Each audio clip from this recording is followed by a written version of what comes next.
Well, thank you for the introduction, and I like the video. That's really nice. And I'll be using the video actually later to talk about a few things. So before we start, I'll go ahead and present myself, and I'm sure you're asking yourself, who's this person that is just coming here to work with us on leadership, right? So I'll present myself, but before I do so, I'd like to recognize Mr. Decker and his team for having this vision to you. When I went to his office, he has a list of great things like leadership, compassion, great things that he wants you to go out of the school with. And I was impressed with that. He looks at that every morning. And he's trying right here. There's the list, right in front of you. And he's trying to tell himself, what can I do to get my students be the best at all those things? So I'd like to recognize him and his team for that. Ms. Toledo. Yes. You can join us up here. Sorry? You can join us. Mr. Professor, come up. Please. And have a photo together.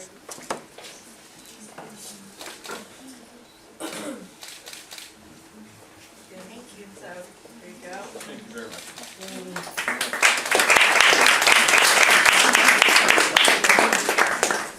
Now, let's get started. So I'll present myself, and then I want each one of you to present yourself too. Very briefly, I'll talk about what I do, and again, if you have questions about what I do, please go ahead and interrupt me, and then ask me the question, right? So it's as simple as this. If we're not talking to each other today, I'm not learning something, and when I don't learn something from a place that I go to, I'm disappointed and I'm unhappy, right? So I hope to learn something from you, and I hope you're going to learn something from me too. My name is Olfa Hamdi. I'm Tunisian. I grew up in Tunisia, not very far from here, one of the suburbs of Tunis here. Originally, my hometown is Gafsa. It's in the south of Tunisia, the mining region there. I studied in public schools here in Tunis, and I sat for the national exam. I'm sure that some of you are familiar with, in every student in Tunisia, we sit for the same exam at the end of high school. So luckily, I was ranked second nationally. I was happy with that. It came as a surprise. And then I got a scholarship to study abroad. Well, the Tunisian government gives only scholarships for math and physics. That's it, basically. You don't really have a choice. And I was good in other stuff, and I really wanted to do legal studies. But at that time, I was your age. I was not good at convincing my parents. They were, I was not good at telling them what I want. Actually, I was not good at telling myself what I wanted, So I ended up doing pure math and physics in France with my scholarship. Didn't really enjoy that much doing pure math, honestly, but I get to an engineering school, the top engineering school in France. Then things started to get a little bit more concrete. I started creating stuff, so I liked that. I finished my master's degree in France. It's in construction engineering, so I build stuff, that's all I do. Then I went to the United States to do a second Master of Science in a more specialized area, which is project management for big construction projects. So I did my master's there, and I worked as a researcher in parallel to do that. I actually ended up doing legal studies in the United States. So after 7 years of wanting to do that, when I was in Tunisia, when I went to the US, I found this environment where actually, you can go ahead and knock at the law school, which is right next to the engineering school, and tell them, well, I know I'm an engineering student, but I think I can go ahead and do dual degree. Can you accept me? And it was done. Well, I remember that for about a year, I only slept 3 days a week. I don't encourage you to do that. Yeah, to finish two degrees. But I loved doing that, so time didn't matter. I worked hard, and I ended up with 3 graduate degrees. After that, I worked in the United States, mostly on capital projects, and that took me to places that are very exciting, not very pretty to see. I don't think going into a mine is is pretty, you know, or into a refinery is pretty. It's not, especially for, well, I don't want to put the gender thing, but I was the only woman there, you know, it's a fact. But it was very interesting and very exciting. So I worked on mega projects around the world, and I actually did work even harder, and I did well. That when I decided to go back to Tunisia for personal reasons, the company I worked with offered me to work with them independently, you know, as a consultant, and I kept working with them. And actually, I'm going next week to the Netherlands for a few days to do a project evaluation on some of the, it's actually a chocolate plant, chocolate processing plant. It costs $88 million, but it's still doing chocolate, right? So that's kind of like the things I do. I work with mostly with adult groups, so I work with them on their project management practices, on their actually team functionality, and what I do is look at, for example, the leaders in the team, how do they impact the way, you know, the project goes. Sometimes I've seen projects with multi-million dollars, and the project manager, he's in that position, he's very well paid, but he's not comfortable with that project, and he's putting, you know, bad mood and emotion around the team, and everybody is demotivated. You know, I've seen that.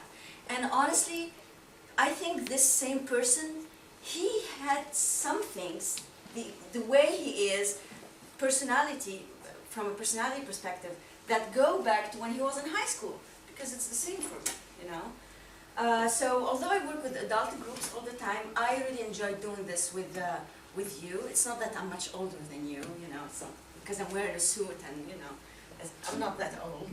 But You're not 50? plus minus 2.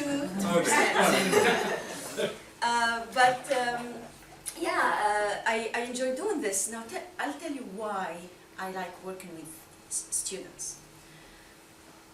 So when I was in high school, I told you that I wanted to do those legal studies, and I couldn't tell my parents. Actually, I told them. I remember one time at dinner, but they kind of like passed me, you know, like, what is she talking about? She's good in math and physics. In Tunisia, you go and do engineering. Are you crazy? You know, when I went to France, when I wasn't in the engineering school, it's a kind of like elite school. I used to volunteer with this organization that actually allows us to go to the suburbs of Paris. I'm sure some of you are familiar. These are underprivileged areas, right?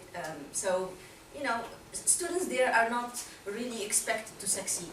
So we go there and I tutor them. I help them with their, you know, classes and physics and you know, their home tasks and things like that. I try to work with them so that they can believe that they actually can go to an engineering school, even though they're from environments where, you know, they're not very much expected to even finish high school. So when I did that, I just realized one thing. So these people live, and I'm talking about two extreme things. So these people come from an environment where nobody's expecting them to finish high school. And if they do, they're happy. And parents say, we don't have the means for you to go to college, and, you know, because it's going to cost us money, you know. Okay, and then, and in many cases, their brothers and sisters, they had problems, some of them in jail. It's really not a nice environment. And I come from an environment where the expectation was so high that it was not even a choice for me not to succeed. It was not even there, you know. It's not like I wake up in the morning, I don't feel like succeeding today, you know. Like, no, it was not like that. It's like, I think when I was ranked second, my father was angry at me. Like that bad, okay. Now, when I looked at this, and I just realized that whatever environment you are in, we both had something in common. We actually didn't know what the individual, that was me and them, can do to change that environment to understand himself. So they didn't know how they can turn the challenges into positive things and make their way, because they didn't know what they can do.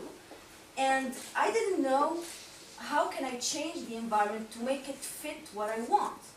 So, and then when I started talking to students, and I do a lot of mentoring, people send me emails all the time. I want to go to this university. I want to do this. Can you read my cover letter? These kind of things. I just realized that, okay, let me put some sort of training and try to help that next generation save time.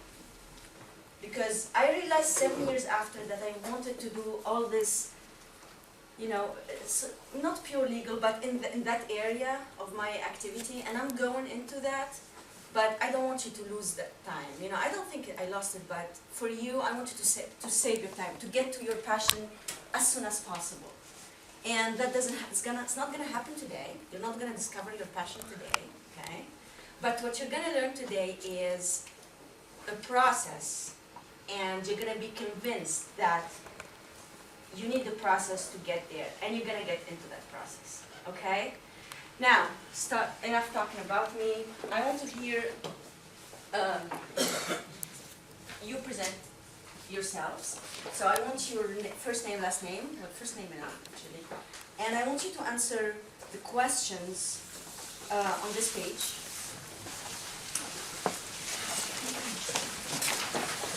For 5 and 6. So, who is one leader that you admire? And please feel free to tell me any names. Okay, no big deal. 3 reasons of your choice. And in 1 word, describe your leadership style. And I understand actually that you don't know what is a leadership style.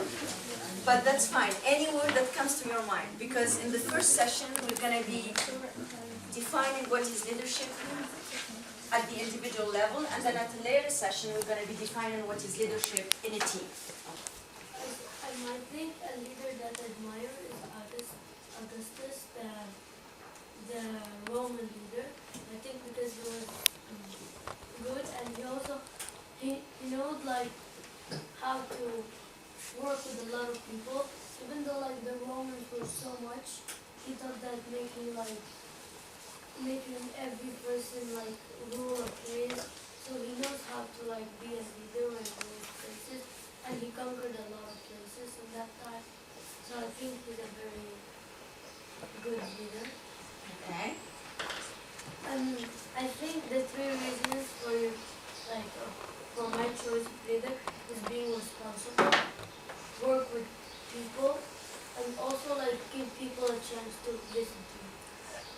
And in 1 word, Sad described my leadership style. I think because I'm responsible, but also there's other things that I'm not good at, like maybe organizing, that stuff. But yeah, and then it said my challenge was working in a team, because it's very hard, because sometimes you lose your power, and like you say things that you don't want to say, but they're doing. Okay, good. Okay, now while you're listening to others, what I want you to do is there is a page here for notes at the end, okay? We're trying to come up with a definition of what leadership means and what is a good leader for your group here. So when you hear somebody talking, take note if you agree with what he's saying or if you don't, if you disagree, okay? And I want you to voice that. Okay, who's next? You. Yasmin. I'm Yasmin. I'm half German, half Tunisian, and I'm in 11th grade. And one leader that I admire is Abu Bourguiba, because he fought for women equality and he led a country to independence, and he fought to bring about that change, to bring about independence to Tunisia. And in 1 word, I'd describe my leadership style as quiet. Okay. Who's next? My name is Nora and I'm fully Tunisian. Actually, the leader that I chose happens to also be Abu Bourguiba, and it's because he was such a great leader to Tunisia, and the 3 reasons were that he was dedicated to what he does, he was convinced of what his beliefs were, and he served for the purpose of serving instead of for the purpose of getting something in return. And in one word, I describe my leadership style as perseverance. Perseverance, okay. Who's next? Here. Dara. I'm Dara. I'm Nigerian. I'm in 11th grade. And one leader that I admire would be my father because he's responsible. He does everything to make sure that my family is we push ourselves and we aim for things that weren't possible for him when he was growing up. And I would describe my leadership style as being a good communicator. Communicator, okay.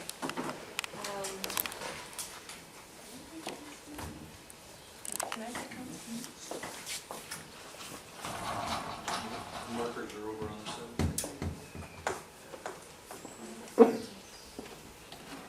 Okay. You don't need my permission to talk, right? Keep talking.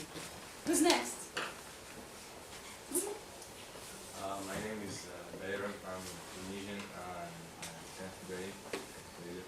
I think the leader that I admire the most is Bill Gates because I think he, like how he started from a very small company inside his house and stuff, and then he made it like an international company, like I think one of the richest companies in the world, and how he could like manage a very huge company and like that has like many different parts in the world. So I think I think he's the leader I admire the most because, as I said, like he managed a very huge company, and also he's making like philanthropic work. He didn't like just use the money for himself, so he used it for the purpose of to create change in the world and make like he created a revolution in the world. I think because he brought like the internet and PC. And I think my leadership style, in one word, I think respect.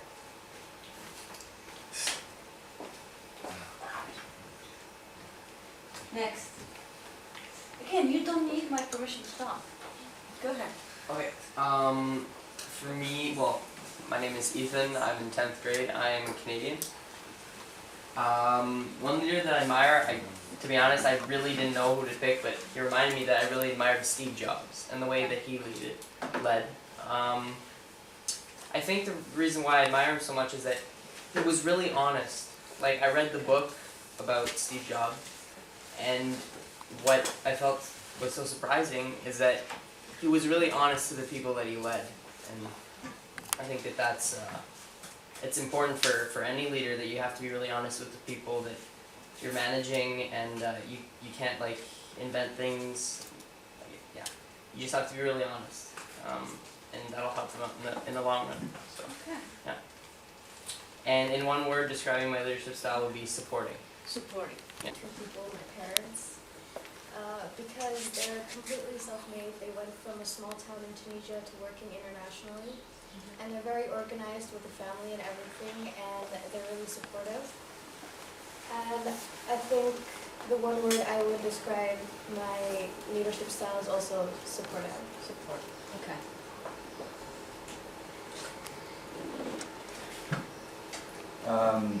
I'm Alex. I'm in 12th grade. I'm American and Welsh. And one character that I believe every leader should possess is subtlety. One leader I admire is Tae Gyong. He's a 12th grader as well, and he's the basketball team captain and a great teammate. And 3 reasons for my choice of leader are he leads without the need to be arrogant or loud, as I call it. And number 2, he shares desire. If I'm going to have a leader, I want somebody that wants to win, for example, in the basketball team just as much as I do. And 3, he's relatable as a friend and as a leader. Okay, so from those who just talked, what are the main characteristics for leaders that, keep coming in? I think like work with a lot of people and listen to people. So we have a definition of the leader in relationship with others. You're not just leader like, you go live in the desert by yourself and you're a leader, right? Obviously there's no one else, right? But before you are a leader with a team, you are a leader of yourself, right? So basically, you've talked about management, managing others, managing, cities, other leaders actually that are leaders in their own places. Like here, you're going to be in a relationship with other teams and team leaders. And in that, actually, before you are leader of those, and before you inspire those, and before you manage those, you need to be able to manage yourself before, right? And here, what did he raise here as a point? What was the point that is different from the others that he raised? The point of Being fair. Being relatable. relatable, yeah. Not having to be arrogant. Not having to be arrogant, exactly. But again, what's the other thing that he talked about? Because as much as it's like to win as much as the team. So common purpose, okay. Simpler than this. Don't make it complicated. Being a friend, not like a leader, like act, how you say, behave with him like he's your friend. not Like he's your friend, okay. Other Age doesn't matter. age didn't matter, yeah, obviously. But what comes with that? He was talking about the way the leader talks. He said something. Yeah, he's not loud, right? So what does that come to? I mean, I remember myself when I was in college, and like I had some kind of frustration, from the fact that my parents told me what to do all the time about my studies. You do this, and that, and I was frustrated. So with my frustration, at some point, I was raising my, Voice. speaking loud, raising my voice, yeah, and they were complaining about it, but I didn't hear them. But then, the more I got conscious about it, the more I realized when I work with others actually in classes, I realized that I'm kind of like, very aggressive in a way, but then I started to manage myself, become self-conscious, and then, lower my tone.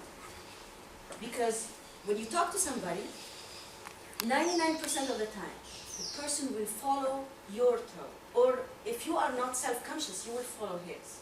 So if you talk to somebody who speaks fast, just think of yourself, right? You talk to a friend, they speak fast. You're going to start speaking fast like them, right?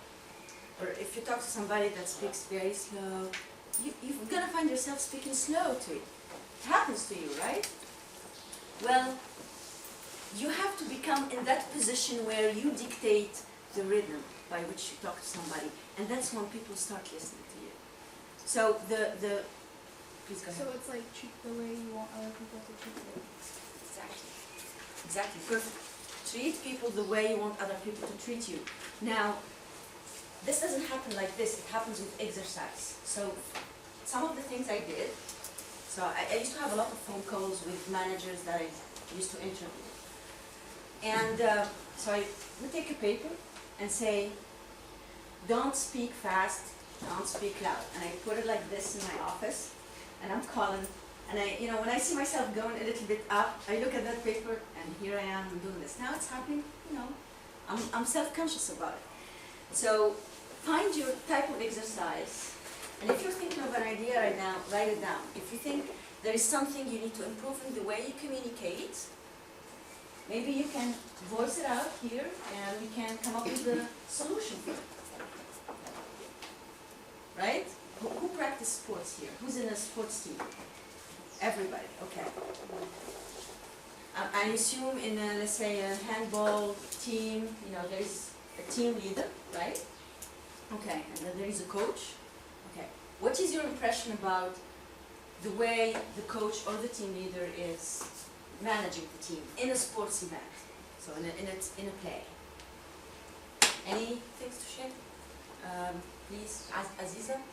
Well, if the coach is stressed, then it reflects on like how we play, and we're like more stressed and everything, and that doesn't help the team at all. Like if the coach is more like relaxed and they give like positive, feedback, then we're all like as a team we work as one and we work a lot better. So what does a leader do? Consciously and unconsciously, actually. Sometimes, what does a leader do?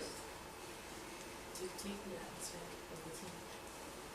Sorry? Dictate the atmosphere of the team. In the way he dictates the atmosphere of the team. Yeah. What does the leader do in the case that you talked about? Support people, dictate as well, and encourage. Mm-hmm. He doesn't criticize or complain about how people do. He just appreciates the effort and try to encourage them more. Okay. Is that something? Okay, go ahead. Also he needs to get help, like needs to say good stuff so the team works, but not always good stuff because then it turns to another thing. Also a leader needs to say sometimes not so bad stuff, but like Okay. little bad stuff. Who's the Steve Jobs fan here? Tell us about. He was honest. He was honest. If a person sucked, he would tell him to your face, "You really suck at doing this."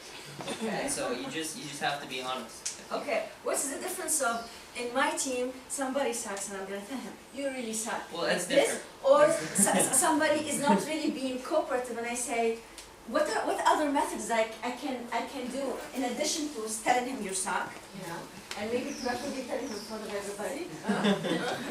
So there are different styles, and this is the Steve Jobs style. I mean, I don't want to picture him in that, but you know, what other things can you do to somebody, you know, being not. So like, yeah. I know. Is not moving the team to the direction you want the team to move to, right? What other things can you do? Like suggest some other ways you could do something. Maybe try, I don't know, for example, volleyball, try bumping like this instead of like this. Like give advice. Yeah. Instead of just giving the negative side. Give advice instead of giving the negative side. More. Show them how to improve. Show him how to improve. Okay, so what does a leader need to do in a way is put himself in the shoes of others and set the example. Exactly. So give the example. Other things. You could give people the tasks that they're good at, because if they're bad at something, it poses a problem, and like to solve that problem, you have to give them something that they can. Okay, that's very smart. So what does that mean in a way? What somebody develops on that? Find individual strengths, like see what each person is good at, and try to develop those strengths and use them for the betterment of the team. Okay, so what does a leader in a way needs to basically have an understanding of the team members, right? So the leader, before doing that, he understands himself first, right? So can any one of you tell me the strengths? We're gonna call them weaknesses now, okay? But in a way, the weaknesses can be turned to an opportunity area where you can improve things, right? So can some one of you maybe, what's your name? Rania. Rania, can you tell us what do you think are your strengths and your weaknesses in life? As a leader or? As a leader. I think my weaknesses would be that I don't really talk loudly. I can support the group, but I don't really talk loud to make them actually listen to me. Okay. Some strengths would be I would listen to each individual person and give also my opinion, but most of them would like ignore my opinion and keep going with theirs. Okay. So what is she talking about here? This is a great point. I think she's like being open to the idea and being kind of like make people get together as a team. Like there's some people who don't pay attention, so like I don't care and all this. So she's saying that she's not loud enough to make people go together. Okay. Can you repeat in a way, or can you describe what you just said again? So like my weaknesses would be that they don't actually listen to me, like what she said. They just ignore any opinions that I make. Keep going with the same affairs or in my own. Okay. What is she saying here? What in this team where you were a leader in this team, okay, and she's telling them something, and they're ignoring her, and she's saying that's what because I don't speak loud. Okay, what's happening in this team? Let's work on this. I think that there's no harmony between each other, so like they can't Harmony. work. Okay. They can't work. Like they can't work with each other's ideas. And where does harmony come from? Respect for Respect. each other ideas. So respect to listen to each other. Yeah. Okay. Communication. communication. So there is a communication problem here, okay? Maybe like confidence, like if she stood up more or like put an emphasis on the idea, others would like take it into consideration.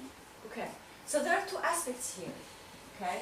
She's having this team, she's a leader, you're officially the leader of the team, so she has the title. She has a title. But then the team seems to not listen to her, but to somebody else, right? And when she tells them something, they just ignore her. Now she has the title up there. Do you think every team has a leader in a way, a natural leader?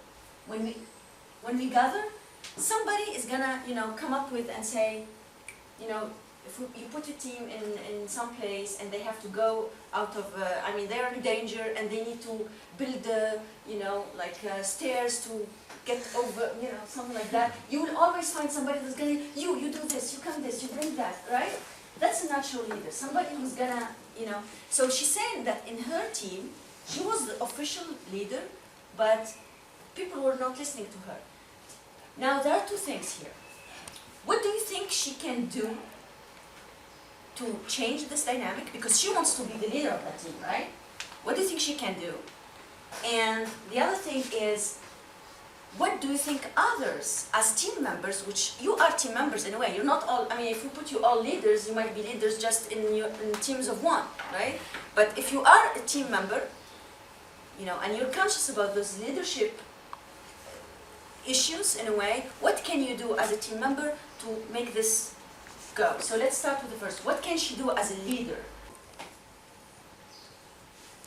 Okay, so what can she do? You said speak louder. Speak loudly, okay. Okay.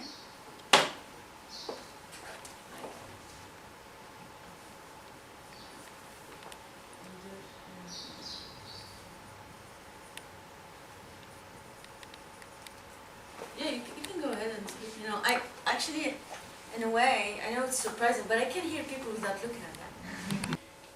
When he's leader 100% of the time. During his time, has anybody read his biography or no? What does he do? He works. He does a lot of volunteering work. He goes and works with people in cities, in the community, and he does a lot of work. He's not always there, speaking to them. That's part of the job, and that's part of when she's saying that when I'm talking to them, they're not listening.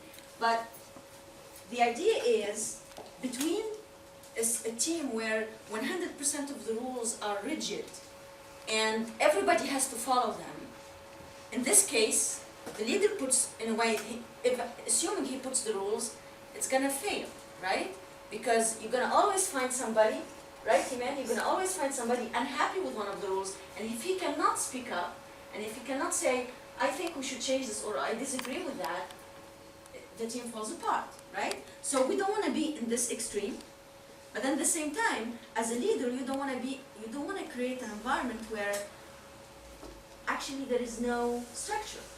I'm gonna work with Principal Decker of creating a Facebook closed group so that we can all, keep sharing stuff and communicating if you have any questions or things like that. But I can send you the book. I can bring copies. Next time I travel, I can bring it. Or I think I can find it here. Whoever wants to read about that, I can send you the chapter too. But this is really some of the things that makes you motivated. You like something, you're gonna put because it keeps you going. Anyway, going back to the styles. We did the promoting style. No, we did the supporting style, the analyzing style. Let's do the promoting style. Who's promoting? Ethan. Yep. Can you gonna read the styles for us? Creative, courageous, enthusiastic, expressive, and persuasive. Okay. Do you think that looks like you? Nolman, can you read the growth areas for us? Unable to focus on one task, scattered and disregard. Okay. Do you agree with those or not really? Some of them? Which ones do you disagree? Unable to focus on one task. Unable to focus on one task. Okay. You think you focus you focus well, right? That's what you think. Okay. Can anybody picture? I mean, give us a description or an example of a promoting style person. Who would that be in a team of, let's say, okay, let's think of high school stuff. Going back to sports, who would be the promoting person in the sports team? Dara, do you have an idea? Do you have any team that you're part of and you know somebody's promoting, that has a promoting style there? The person who's always like, when for example, volleyball, when the ball's down and you're using some sort of like, oh, come on guys, we got this. Okay, so that person is kind of like verbal, he's enthusiastic, okay, okay. Any other examples? So like in the office, usually when we're working on a project, the same marketing project, the promoting style person is kind of like when we go down like by 2, 3 p.m. in the afternoon, we would go and bring the coffee and say, you know, we need to keep going. And he's kind of like the person, you know. Who encourages, exactly. I think since promoting style people are so creative, well, according to this, and according to yourself, of course. I guess. Yeah. They're the people that not come up with the ideas, but since they're very creative, they come up with the ideas, good ideas. Okay, so they bring idea. So the idea that unable to focus on one task. Sometimes, you know, you complain about these people. You know, you're in a team, they kind of like start here, then they make a comment about other stuff, and they can make a comment, you know, they keep just moving back and forth, right? What do you think about those people? Like your impression, you know, they're in the team, you think they're annoying? Yeah, it gets really annoying. You have no friends, like just say, like I had someone in my groups, like we had this work like to do, and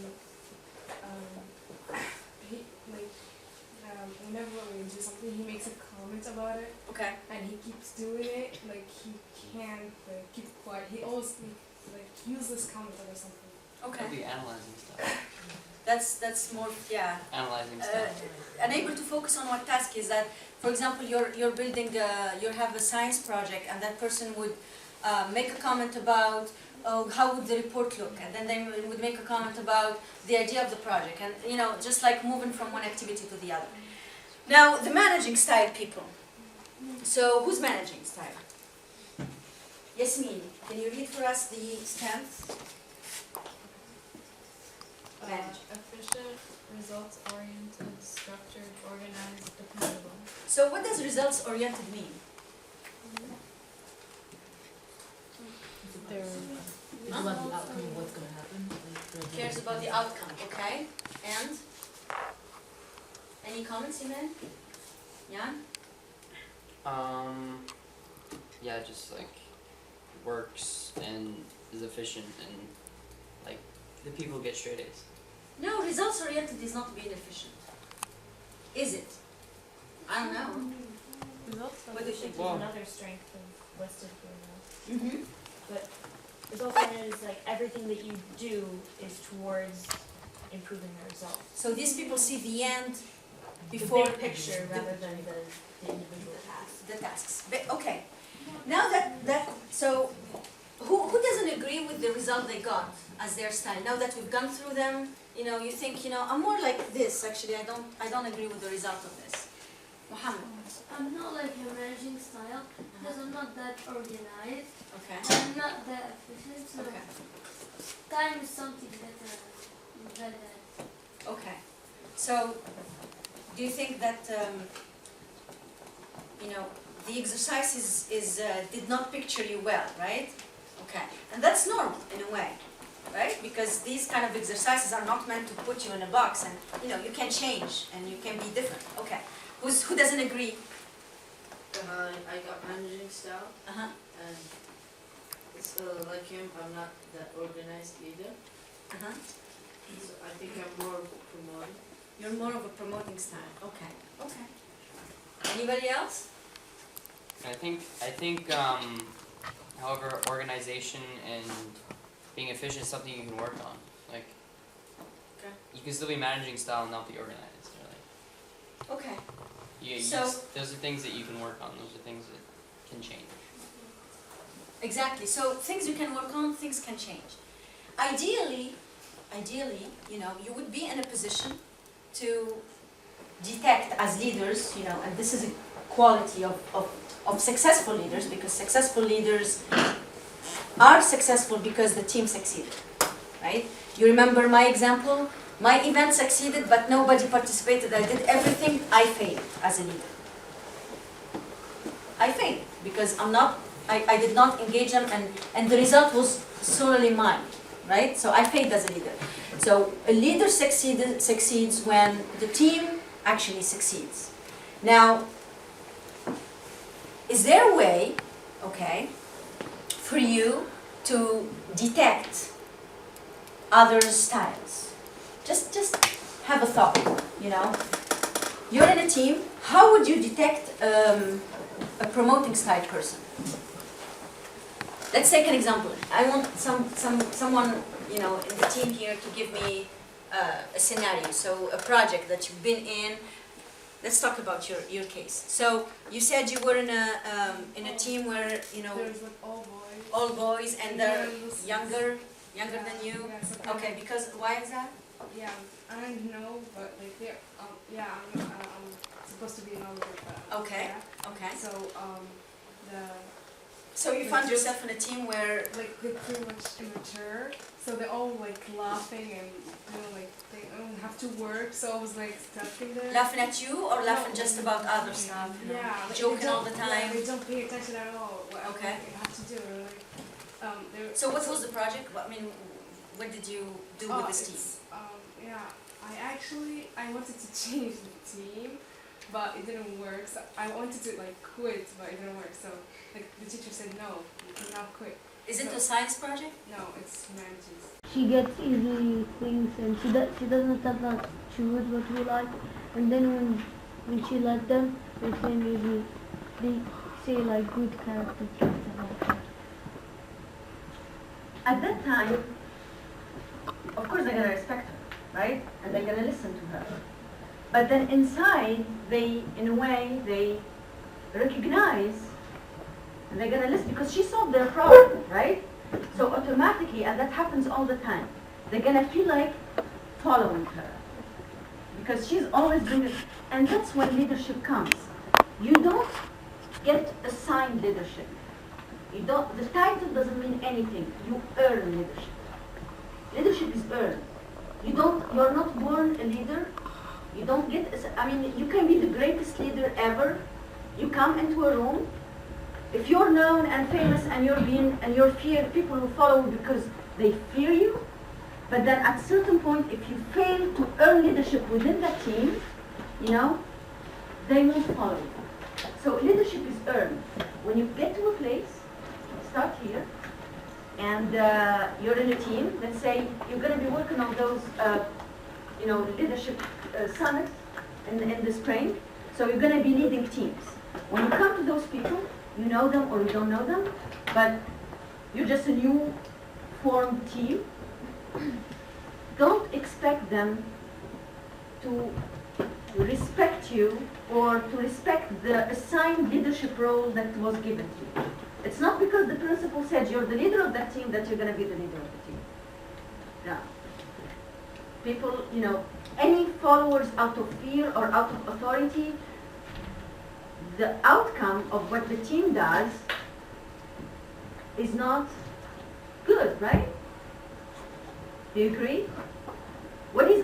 How can you describe the outcome of a team where the team is not good? Is not having a good dynamic? How can you describe the outcome? How can the outcome be? Not as expected. Ultimately, your 16 questions, they're going to answer those questions, right? You ended up giving a report on time, right? But what's the difference between a report given on time? Yes or no? Not on time. No, not on time. Well, tell us more about it. You see? So you failed in one of the outcomes. So on time, you were not on time. How about the quality? It was supposed to be Hi. Yeah. Over to So 100. Yeah. So the form was not good. Okay. And how much did you get? Like real good. I ended up redoing everything else so we can get a good grade. I Okay. didn't So do it right. okay. Okay. So she ended up as a leader doing more work.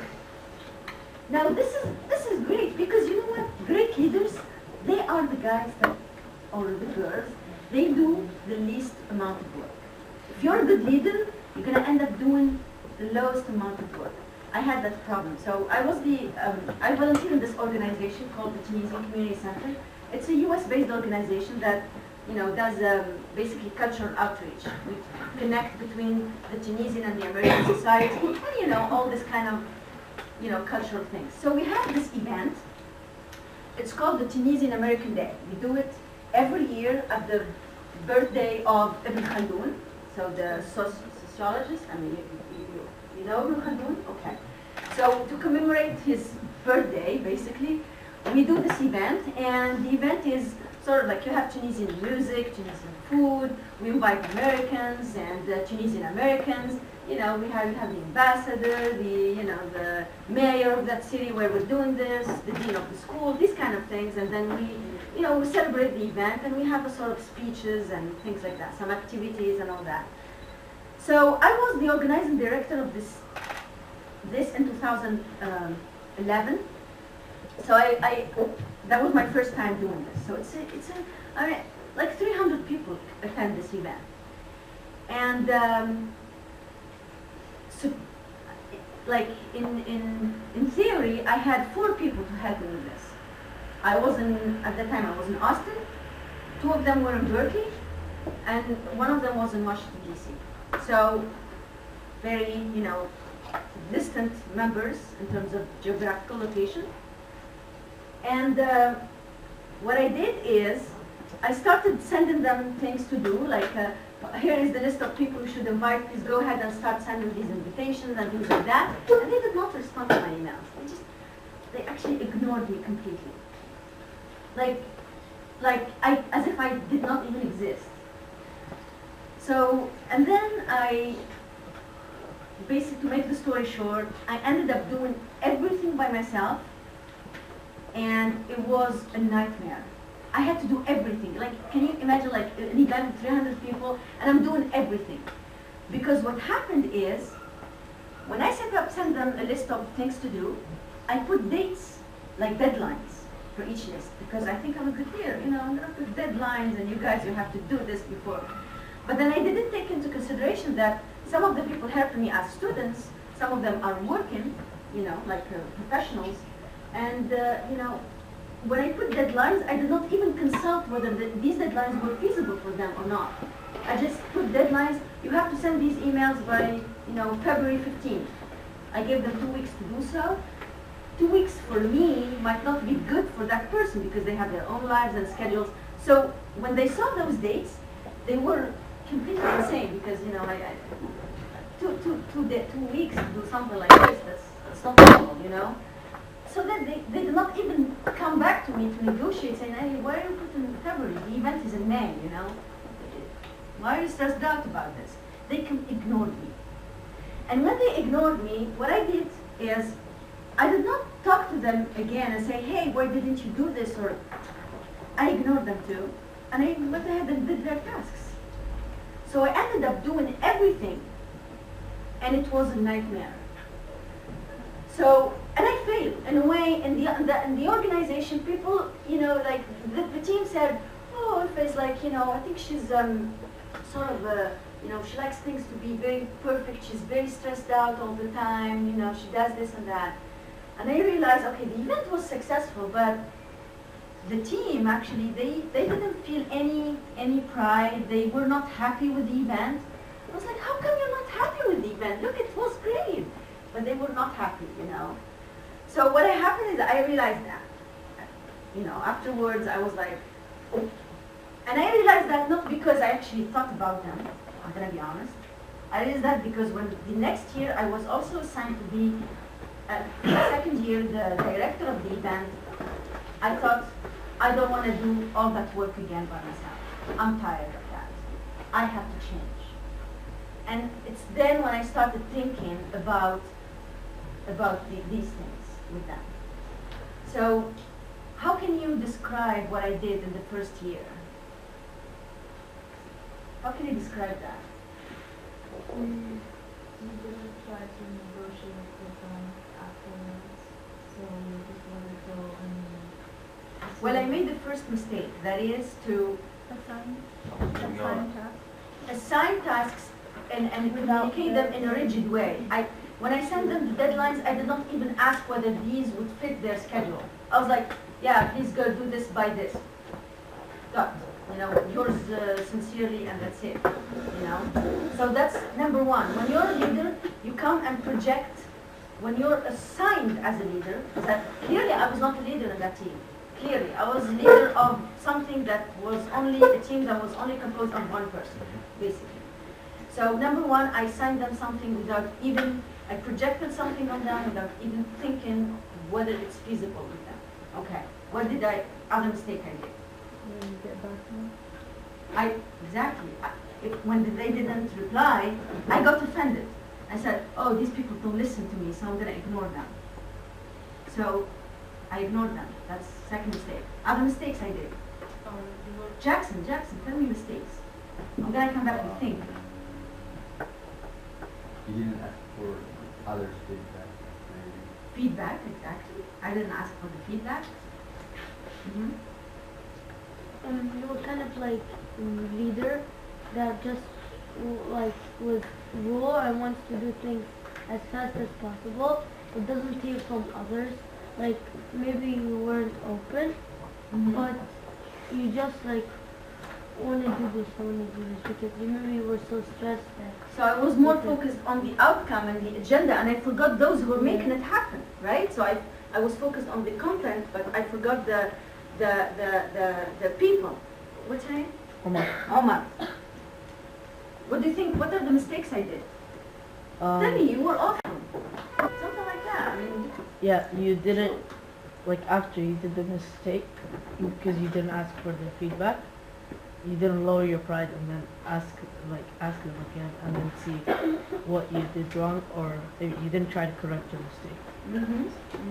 Actually, it turns out that one of the members didn't even get my email. And I was offended I created my own word. I was offended he did not answer me, and these guys are ignoring me, and you know, they don't care about this event, it's because it's an NGO, they don't even, you know, they don't care, and actually he did not even receive the email. So you see, exactly, lower my pride, that's something. So, now that we've done this, in a way, we all agree, we all agree that before you are a leader, you are a follower.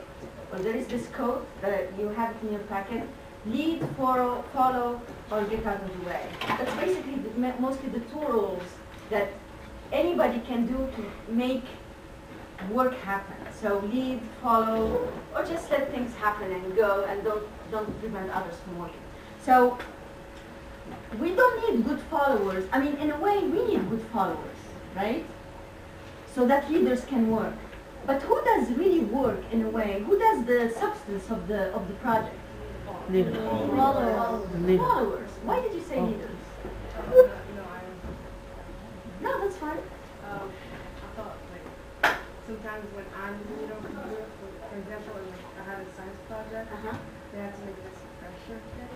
So when we were doing it, it was like group of three, like before. So I had like my friends. I didn't really get what we should do, so I took all the work and I gave them like notes and all this. So actually the mistake is I couldn't do it by myself. So I was like asking for help later and like got mixed up. But I was like, can you do this with me? Can you do this too? They actually helped. So the followers are actually as important as a leader, because the leader can do anything without a follower. They don't have like, people, teammates or something. They can be a leader. They're not engaged, yeah. So basically, this is a rule that you can keep in mind. If you find yourself in a project and you're doing most of the work, you failed as a leader. You're not a leader. You failed as a leader. And you can consider that as a failure and think about it. Like I was telling you, I failed. The year after, I had a team of 4, And actually, it was even multicultural team, so it was not only Tunisians or Americans. They were even, I had a French person help me on a Tunisian American Day. Can you realize that? Yeah, and he was doing it, and he was sending invitations on behalf of the organization. So the year after, I realized that I just have to be patient. And I sent so many emails and was ignored, but not only emails, because now I pick up the phone and talk to people. I used to never talk. I don't pick up the phone. I send you emails. I'm expecting you to answer that. In some places, like in the working culture in Tunisia, people are not good with email. Absolutely, they're not good with email. You call them over the phone, you get things done. Even over the phone, you're face to face and writing emails. If you try one channel and it doesn't work, what do you do next? Try the other. Try another channel. You talk to send an email, somebody who doesn't answer, go ahead and talk to him or call him on the phone. Okay? So now we're gonna put a little bit of structure on this. I think we're reaching the break. So we're gonna take a 10 minutes break. After you come, I want you to do something, okay? Did you all finish that exercise where you circle those things and then did you get your scores afterwards? This one, two, 3, 4, all done? Yes. Okay. Then enjoy your break and then come back. Because people are like, no, she's a 7th grader. Oh my god, she's older than me. I'm hoping that will be a good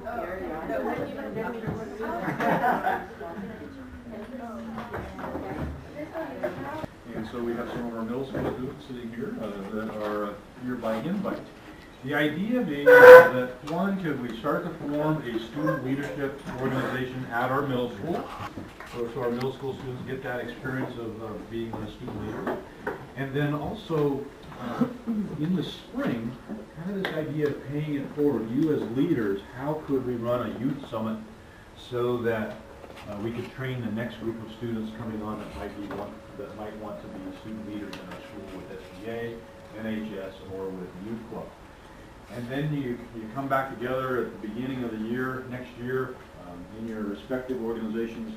You work with Ms. Toledo, you work with Mr. Basu, you work with Ms. Racine, in each of those 3 organizations.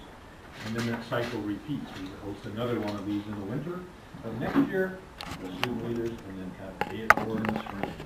Repeat that. So with that said, that's kind of that idea. I wanted to point out this document that's in front of you with these skill sets.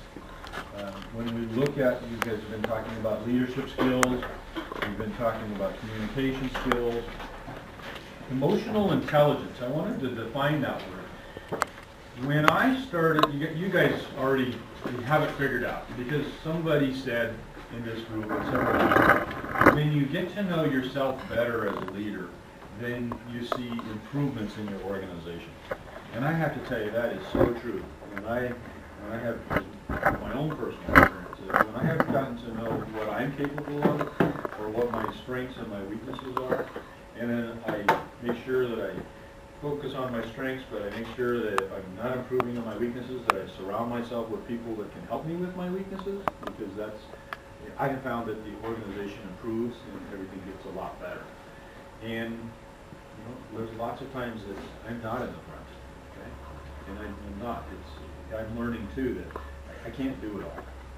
Okay? You can't do it all as a leader. You have to rely on the expertise around you. And when you surround yourself with good people, and surround yourself with people that understand what it means to be a good follower and a good leader, then the whole organization makes improvements. So I'm going to quickly read to you some of the things that I wrote down that I heard today from you. Treat people the way you want to be treated. Nobody over here said that. I think you said that. I wrote that down. Treat people the way you want to be treated. Boy, that is. You're a wise woman. You're a wise woman. Find your passion. I heard that in this book. I think you said, don't be loud in your leadership. I thought that was pretty insightful. Somebody over here said, honesty in leadership. It might have been you. Honesty in leadership. If a coach is stressed, then the team or individuals are stressed. Somebody said that. It might have been. Another quote. A leader creates the atmosphere of the team. If the leader understands themselves, then they can be an effective leader. There are natural leaders, and then there are leaders with the title only. We need good followers so leaders can do their work. It is up to the leader to set up the dynamics for the followers to be good followers. Some teams, by nature, are dysfunctional. If you are not a good follower, it is difficult to be a good leader. A good leader is everywhere, but not always in the front. A good follower can take a task and negotiate its way to success. A follower is a leader of themselves. A follower is a leader of themselves. Leaders are problem solvers. Leadership is earned within a team.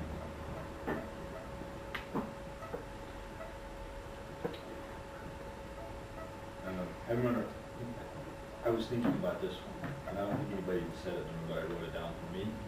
Get your butt out of the chair. Get your butt out of the chair.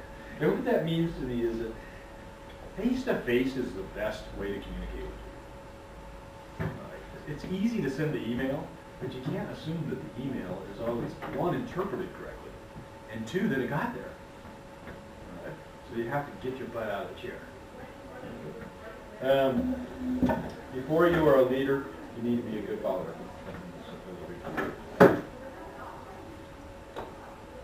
This was another reflection for me. When I learned that I didn't need to do it all, I actually became a better leader. Ask for help. If you are working on a project and you are doing most of the work on a team, then you probably failed as a leader.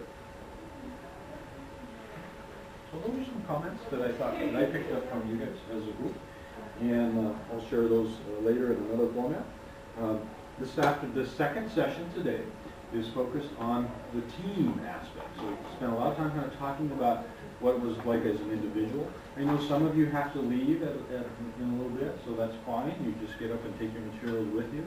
I think there is a evaluation. A feedback form? Feedback form.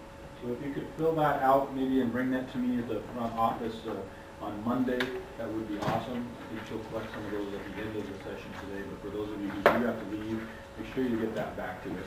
And, you know, as an incentive for you to bring it back on Monday and not forget, you're going to get the certificate of completion. It's very nice. You can hang it in your room. So if you bring the feedback, you're going to get that. Yes. I work with incentives. I used to be in those seats and I was like, oh, feedback form. I'm going to send this, you know, I'm going to put she's great in everything. But yeah, you have a certificate that you can collect from Principal Decker's office. And lastly, before I step out here, is, not step out, step away, is I put this on in front of you. And for those of you that are in our IB program, International Baccalaureate Program, 11th and 12th graders, you know what this is about, okay? But for the rest of the students sitting in the room, 6th through 10th grade, you may not realize that the International Baccalaureate Program is the capstone project or program of our schools. It is a highly successful program. Our high school staff works very well with our students at 11th and 12th grade. And one of the strengths of our IB program is that our 11th and 12th grade teachers work with our 9th and 10th grade students.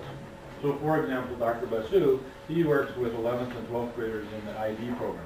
But he also teaches 9th and 10th graders because he understands what the rigor and the responsibility is going to be for our 9th and 10th graders to be successful in the IB program. So when we look at what the characteristics of our IB program are, these are some reasons why the DP program, the diploma program, is ideal for your preparation, not only in university, but also in life. And it gives you about 10 different reasons there. And when you start to look at those reasons that are on this diagram, and you compare them with this list of 8 skills that students need, there's a lot of correlations between them. And so I really feel really confident that our International Baccalaureate program is really providing some of these particular skills that students are going to need in the future for not only just being good students, but being good people and becoming great citizens of the world. And so there's a lot of correlation between these things. So 6th, 7th, 8th, 9th, and 10th graders, as you start to think about your future at ACST, know that this International Baccalaureate program, there's a lot of rigor to it, it's a lot of work, it can be a very satisfying program for you to jumpstart you into the rest of your career. All right.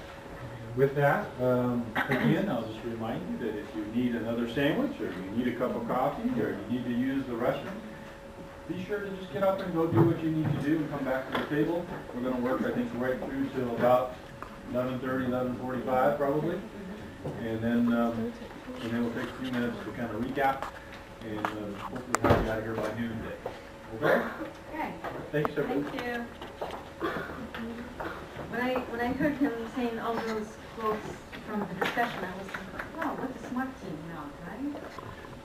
It was brilliant. Like if somebody else said it, some famous name would say, wow, that's brilliant, and would share it on Facebook. We're going back. I know some people are leaving soon, so I'd like to get to this exercise before you leave, but then we'll go back to some sort of examples here that I heard from you during the break. So you've got your lists here. You answered them honestly, okay? For example, myself, I would put, relax, sociable, with perfect things, like not emotional, calm, focused, all the great things. That's me. Anyway, so you have your list here, total 1 to 4, right? Okay. What you're gonna do is between list 1 and 2, circle the higher number, the higher score that you got. Same. Go back to the list and circle another one to get things done. List 1 or 2. Doesn't matter. Actually, I want you to circle there, So independently of whether it's on this one or 2, but just circle whatever you feel that describes you closely. So, circle 6 then. I want you to circle your higher score between list 1 and 2. For example, I have 9 in list 1, 8 in list 2, I circle 9. I think this is not complicated. What you have like list 1 and 2, you have like 3 and 3. I want you to go back to one of the lists and find another thing that describes you. Push it more, think more. Something that describes you, and then you have like you have 3 and 3, then you circle, I don't know, let's say, whatever. Find something here that describes you, then you have 4 and you're done.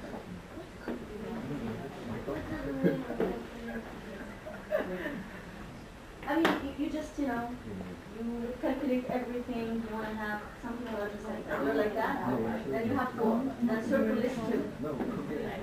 Okay, then what you do, then you circle the higher score between list 3 and 4. So each one of you, I want you to come up with 2 numbers. So list 1 or 3, so basically you have 2 things, either list 1 or 2, or either list 3 or 4. So for example, Drew, what do you have?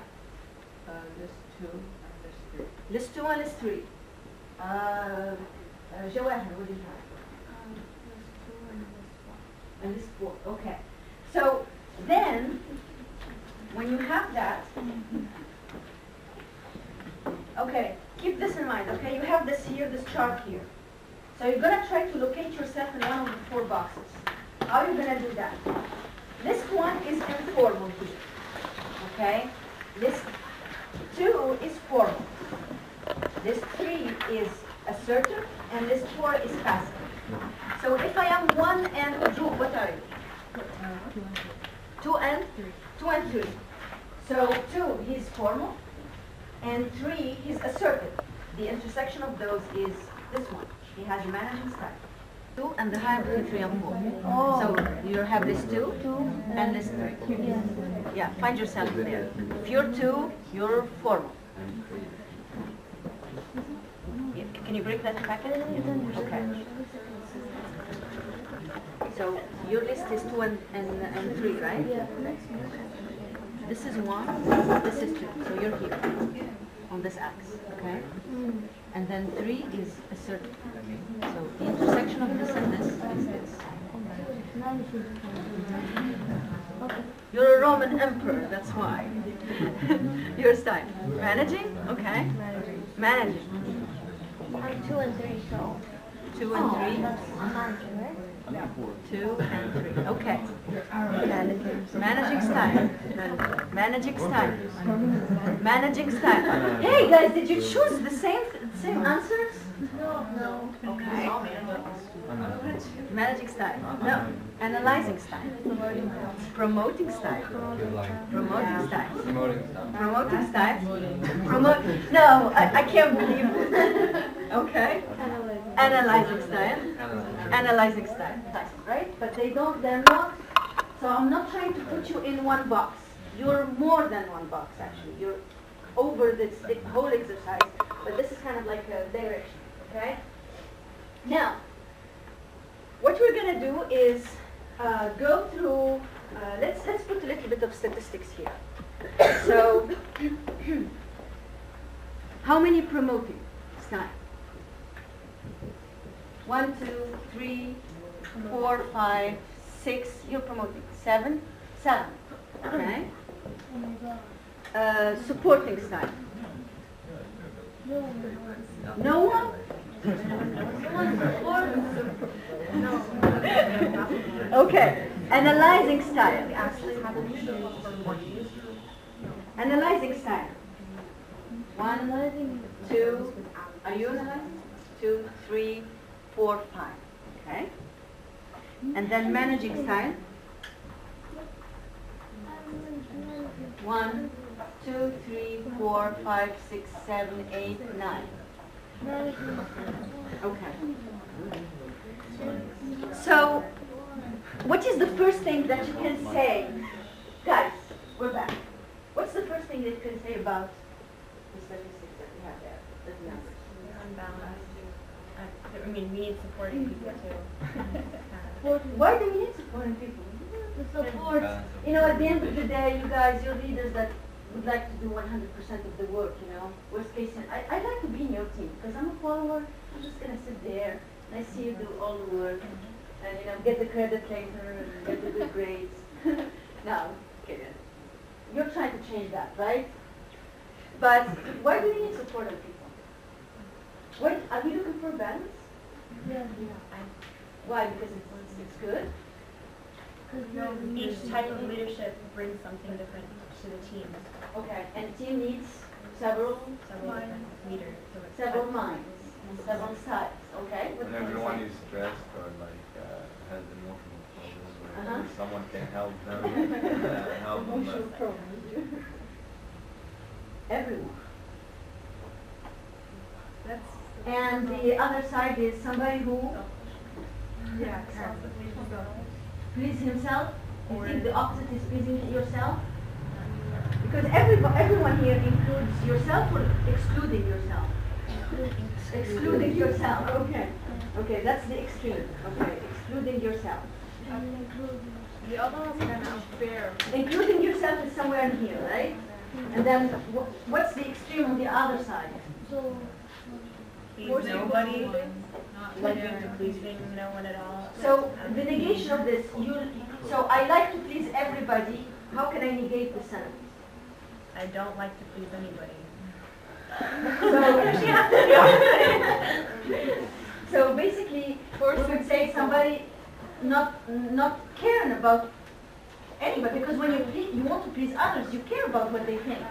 If you don't care about pleasing anybody, you don't care about what other people want. So you're careless in a way, right? I'm gonna put 100%, okay? Because being a little bit careless, that's not, I mean. So again, between this extreme and this, So I usually compare this, that's what my grandfather says. I used to be like, engineers tend to have, we tend to have answers, 1, 0, we think like this or that, why you're either with me or against me. We're very, close-minded a bit, a little bit. So he tells me, he used to, look, in life, there is white, there is black, but there is a lot of gray, and most of anything you're going to be doing in life is in gray. It's neither black nor white, nor white, And everything is gray, right?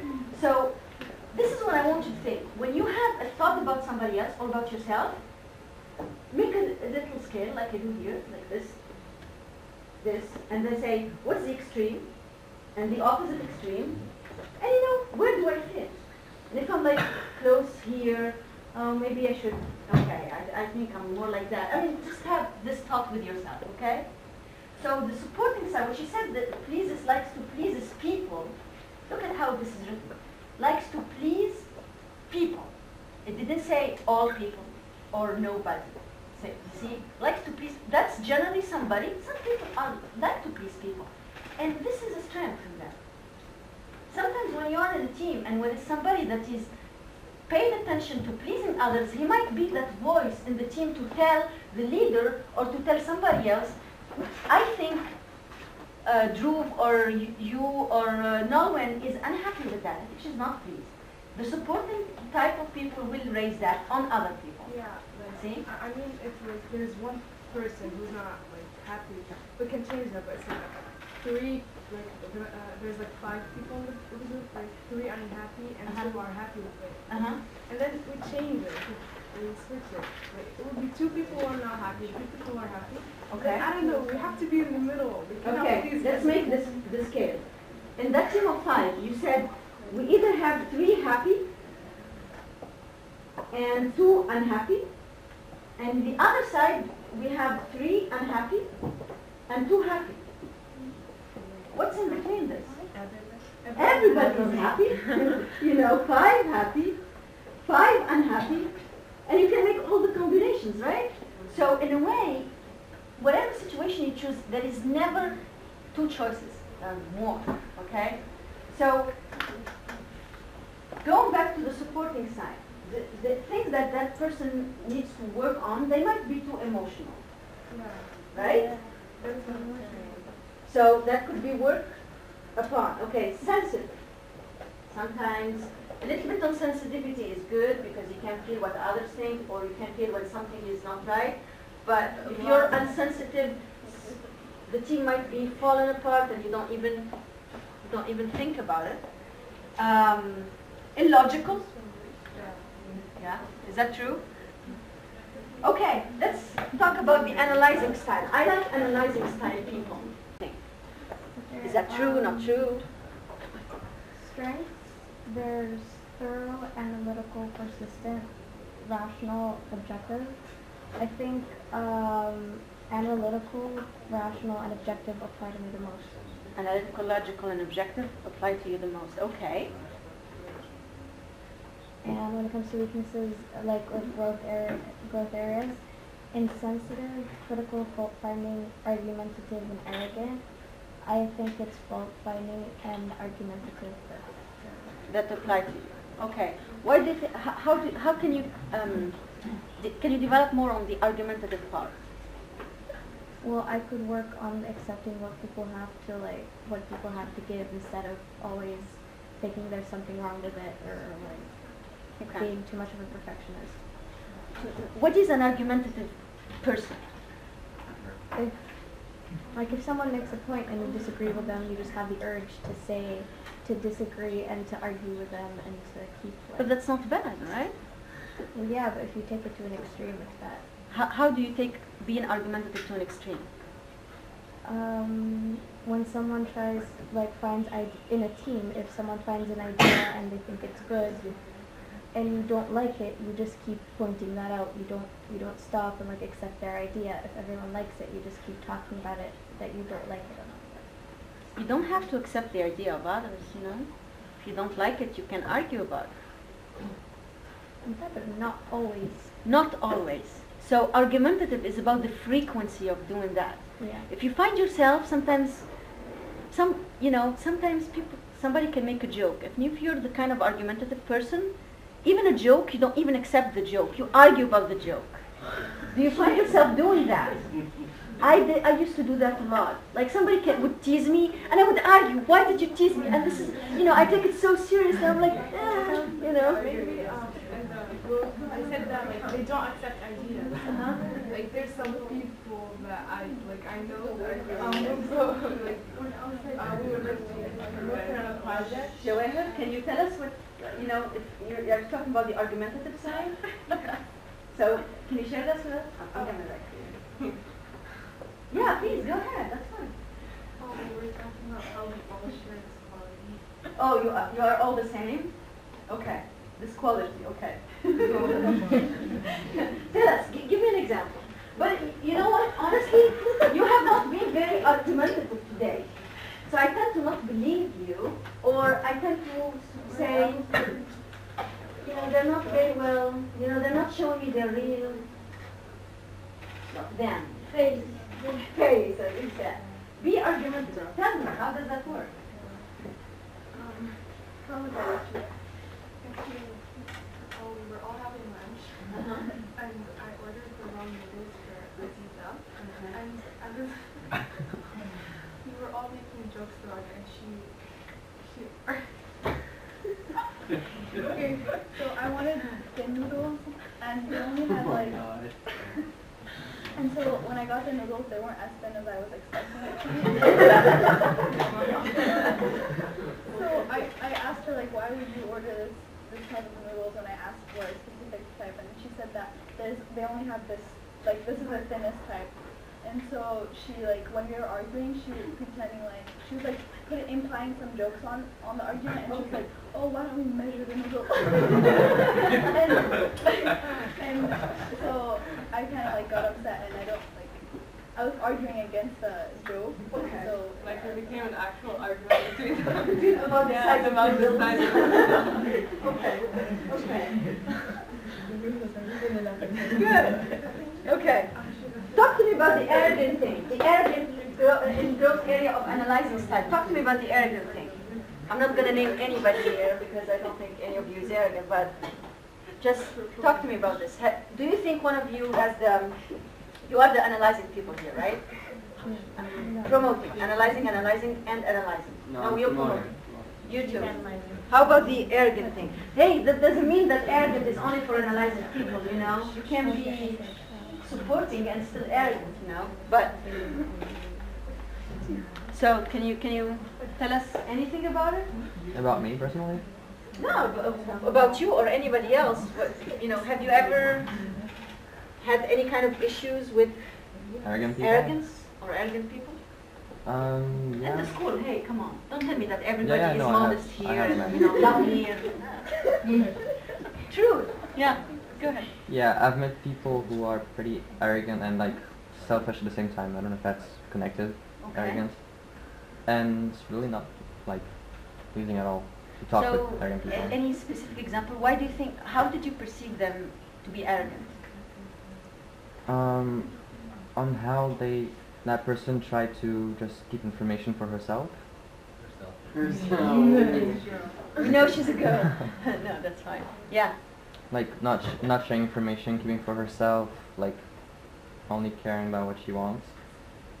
And yeah. So arrogance is, usually arrogant people would not tell you that they're arrogant. No. Very rare. They say, no, I'm the one, no, I'm very modest, people love me, and that person keeps talking about himself, he continues for 10 minutes talking about himself, and then he's telling you, no, I'm not arrogant, That's true. Right. And then you would tell him, you just you kept talking about yourself, said, no, I kept talking about you perceive me, I used to be that person. You used to be that person? Okay, tell us about it. I used to be really arrogant. Okay. And you got conscious about it, Taylor? Yeah. Okay, definitely. And when I was young, I used to be the most arrogant. I won't use the word, but you guys know. Okay. Yeah. And what made you discover? I still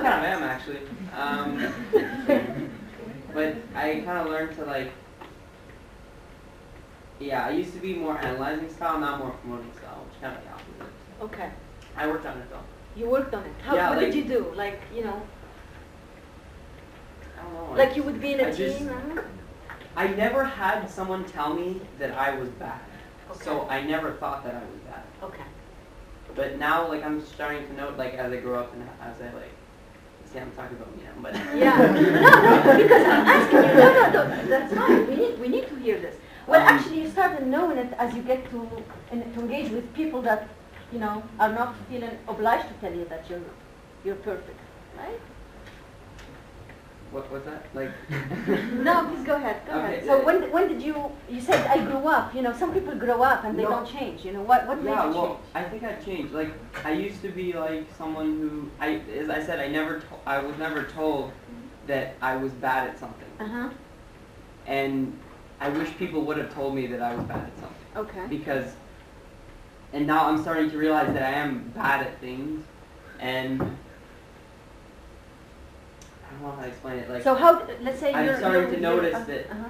I'm starting to notice that I was arrogant, and now I'm not arrogant, but like kind of showy, you know. Okay. But now I'm just starting to like tone it down and stuff. Okay. So when you're with other, you know, your friends, or, you know, when you're in the classroom or so, you pay attention to the things you say to them. You don't want to look arrogant, or wow. Not that I don't want to look arrogant. You just now realize that. I now realize that, like, I don't know. Did you have any? I don't know. Okay, let's put it this way. What kind of experiences that showed you that you are bad in some things? What are you bad at? No, nothing. Yeah. Okay. I'm bad Or at I used to making be bad. decisions. I'm bad at Okay. making decisions. Okay. I'm bad at thinking about other people. Okay. Thinking about how others think, and I'm very like I myself, you know, like. Okay. Yeah. Okay. I want you to picture this. So, this is like sort of I don't know, like a box or something. Okay. No, I'm gonna say some serious stuff, not funny stuff. Don't get ready for funny stuff. Purpose of serve, but not to get something. You know, he's so much excelled in that, and he earned it. You know that he's here. Now, assuming I always take this. You know, everybody is. We are all born alike. Well, there are some genetics, of course, in some things. Okay, but in a way, the environment shapes the way we are in so many things. Let's say here, honesty. You know, I would put another thing for the core values, for example, that you have in your packets there. And then when you realize that you're in the zero camp, okay? When you just realize that, the moment you realize, let's say modesty or connection to others, you realize that you're bad at that, right? When you realize you're already here, you're starting here. That's the moment you realize it. You're already at 50%. The hardest part is this, because this is a one-shot thing. The 50% is a one-shot thing. You know, when you realize you're bad at something, you're already starting at the 50%. Whatever you do here, it's taking you to the next level. So that's why this exercise of self-thinking about ourselves, or being self-conscious, is the most difficult part. I'm sure you know people, and even in the future, you know, you're gonna grow up, and maybe some point get married to somebody, and then that person just realize, he's so that, or she's so that, and she can't even realize it, you know. Or you have a colleague that he's like that. Some people, they spend all their lives, they never reach the 50% in terms of their weaknesses, because they just never realize it, you know. So you're a lucky man, you know, and that's number one. And then the number two quality he has is, you know, he's not afraid of saying it, and the other thing, he's good at saying it. He says it well, you know, and so he's even here. He's in the 70s because he can express it in language, in our language, you know, not other languages, in words. And he's not afraid of saying it. And he reflects back on his environment, so he's already here. And please go ahead. I've got to input something here. I read a book once called The Wounded Leader. Okay? The Wounded Leader. And basically the premise of the book was is that where we got hurt as individuals, if we've been hurt in our lives in a significant way, hurt either emotionally, physically, or some way, that sometimes we get stuck there with our leadership. And we can't, and until we really process that and go through that whatever we got wounded at, we can't really move forward. Exactly what she's talking about there. That once you, subconsciously, once you bring those feelings and emotions out of the subconscious and you bring them into the conscious, and you start to recognize them, then you move forward in your leadership stuff. And building on that, there is this, in a way, it's a sort of, it's not really a theory, but a way of explaining it. Okay. What's the difference between somebody that is starting to practice, taking piano lessons in his first year, and somebody in his 5th year, and somebody in his 10th year of practice of piano? What's the difference? Because like some people had, they're gonna be better because they had a lot more than the other practices. Okay, so the 10th year guy and the 5th year guy are better than the first year guy. How are they better? How can you see that? When they play on the piano, what's the difference? Who plays here piano or another music instrument? What do you play, Rani? Piano. Piano. You play piano. Okay. For how long have you been playing? 5 years. 5 years. The first year, how were you behaving on the piano? You were looking at the stuff, right? And I would be like moving slowly on the keys, Slowly? not like fluently. Okay. Like now, like it would be easier to move your fingers and Now it's easier. Okay. What made her become, practice? So what did practice do to her? Made it more familiar, more comfortable. More familiar, okay. So basically, there is this theory that says, in our system, the way we see things, the way we behave, the way we are, there are 2 systems. There is system 1 and system 2. Okay. System 1 is like, you can see it like this, System 1 is at the front here. System 1 basically has all the things that we do without thinking, like eating. Do you think on how to eat? You just eat, right? You don't think about it. You sleep. You don't think about how to sleep. You talk, like, you go and grab some noodles. You don't think, about that. You just do it. These things, when you were 5 years old, we would show you how to go and get things, right? But then you grow up, you learn these things. They're no longer part of your conscious type of activity. So they are in the system 1. So these are all the habits, the things that we do without thinking. System 2 is anything that we do that requires us to think before doing it. Okay? Like I ask you to write a dissertation. If you're now, you would write in much more difficulty than a journalist, for example. A journalist, I ask him to write something, he starts, You think more. So you're more in system 2, and he's already here, okay? The piano, first year piano, you're in system 2. You're still thinking. You're just, Then the more you practice, the more you move activities from system 2 to system 1. And that's how, there is this rule, I don't know if you, there is a book called The Tipping Point. Have you read that? No. You've read it. Okay. So, the book explains that, well, there is a sort of, Mohammed, you talked about Bill Gates. You were, or no, who was here? You talked about Bill. You talked about Steve Jobs. What made these people successful in what they do? Their computer thing. They become visionary, right? They invented stuff. When did they invent stuff? Like how, Yeah, when did they get to a stage to invent stuff? Were they born with all the computing stuff in their mind? loved it. They just loved it, but you know what? I love drawing so much, but I'm not good at it. I really love it. Seriously. I used to do boxing. I love boxing. but I don't go practice, and I'm not that good now anymore. I still love it. Do you think love is enough? No.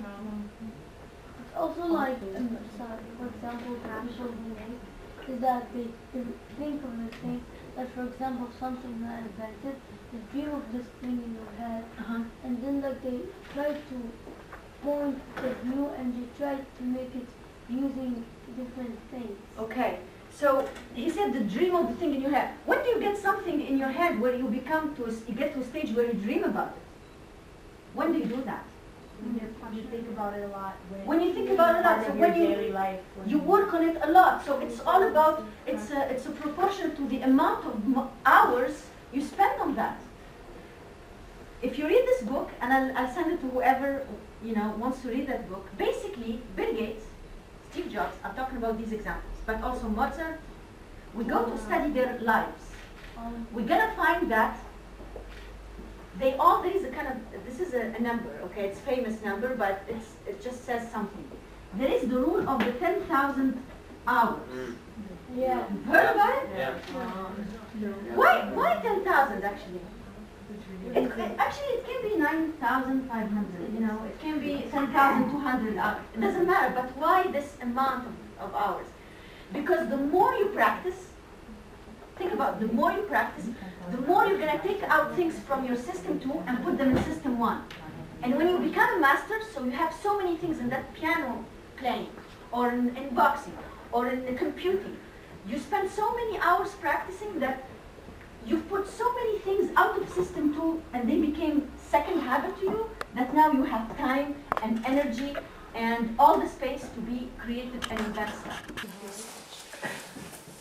Working hard, maybe. Yeah.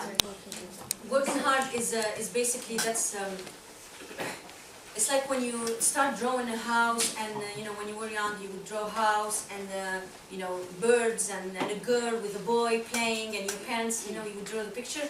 Good hard working is like the blue sky behind. It's just always there, Okay, so 16 good, and how can you get 16 good answers? Notice I'm always asking how.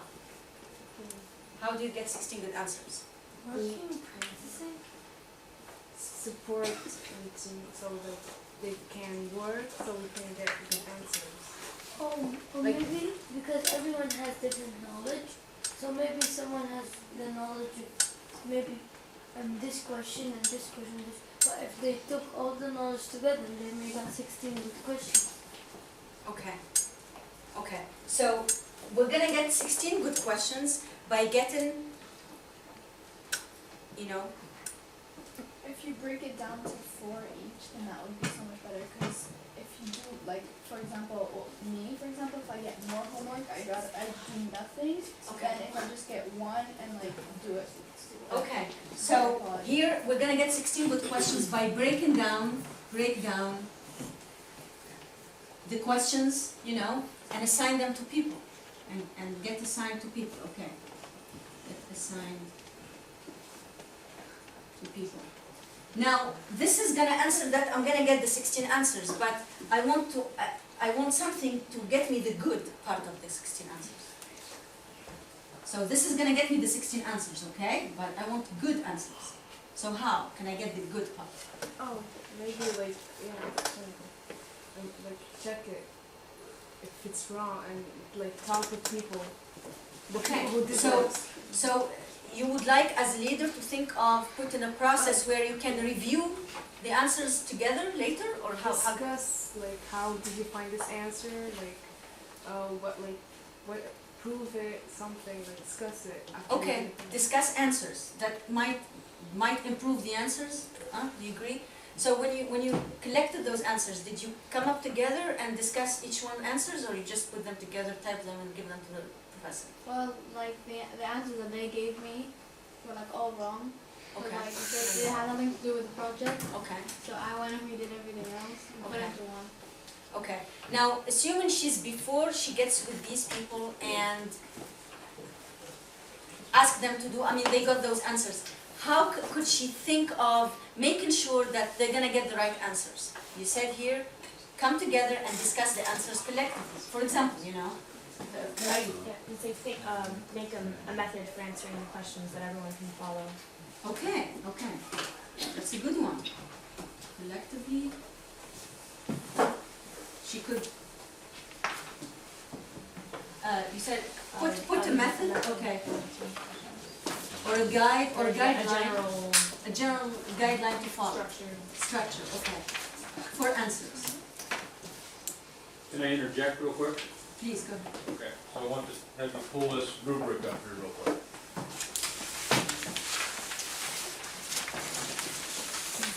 One of the conversations I heard you talking about was the value grades, okay? But also what we are looking at is the value of these core values within our school. So you've seen these posters up about respect, compassion, grit, and identifying our core values. So when we, in education, we use the term begin with the end in mind. Begin with the end in mind. Alright, so what we have is this, when students leave our school, we hope that they have these core values in place. But then how do we measure them? What's the pathway to get there? And so what we've done is taken a stab at this. This is what we think excellence. So let's just look at grit and persistence. So find the blue column, find grit, then find the last vocab word, persistence, and follow it across. So the pathway for a student to exhibit persistence would be that they, in an excellent way at our school, was that they persevere to achieve beyond what is expected, that they accept responsibility for their own behavior, they assume roles that contribute to the individual and to the group improvement. That would be considered excellent. Okay. If we tell a student what they need to keep practicing is the yellow column. They complete their tasks, they accept responsibility for their own behavior. That's good, but it's really, there's one piece missing there. They're not passing it on, right? They're going above and beyond. And then what's unacceptable? They have difficulty following through on the task and accepting responsibility for their own behavior. So trying to kind of define that pathway that she's talking about up here on the board. Defining the pathway so that everybody kind of knows what that pathway looks like. Okay, thank you. Going back to your example. So I'm going to make it again. We started with good grades. Everybody wants that. How can I get good grades? A good report. How can I get good report? 16 good answers in her case. How can I get 16 good answers? I have two things here: good and answers. Get the answers well. We're gonna break it down so that people would fill in the 16. Okay, and then we would like to have good answers. So I'm gonna make sure we discuss them collectively, for example, and we would like to put a structure on how to answer those so that everybody does the same thing in a way. Now, for each one of those, I want you to give me how, again, the question. So these are all how, okay? How? Here, how are you going to get people assigned to the questions? We've talked about that, right? Give me examples. Know what they are good at, and if they can answer the question or something. No, their preference in a way. Okay. Preference and competence. They're competent on something. Okay. And the other. So we mentioned we mentioned earlier, what are the other ideas so that they don't get offended and things like that. Pick randomly and randomly pick people. Okay. So there is the possibility of randomly choosing people. And then the other thing we thought, choosing one by one the question they want. One by going, around, around the table. Okay. So around the table or by alphabetical order, as you mentioned earlier. Yeah. Okay. Like you said, you give them 10 minutes, they have to do that. Give them 10 minutes. So there is this one, again, like 10-minute rule, we're gonna call it. So, multiple things, right? How are you going to discuss the answers collectively? How are you going to do that? Get the answers? Yeah, of course, gather the answers when they're there. Yeah, where else? Share documents. Iman.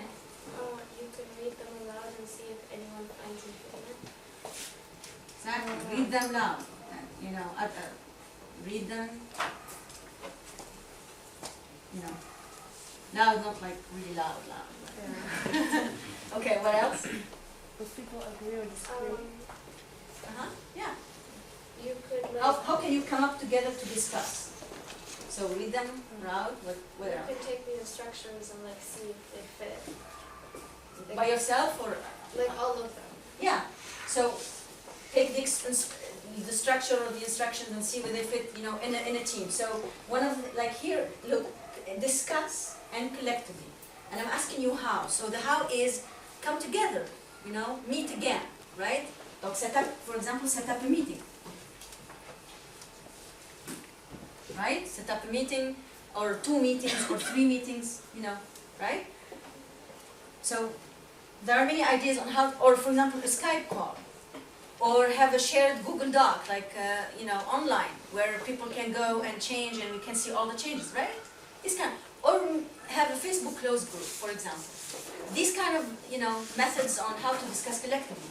The other thing, put a method or structure here. How can you do that?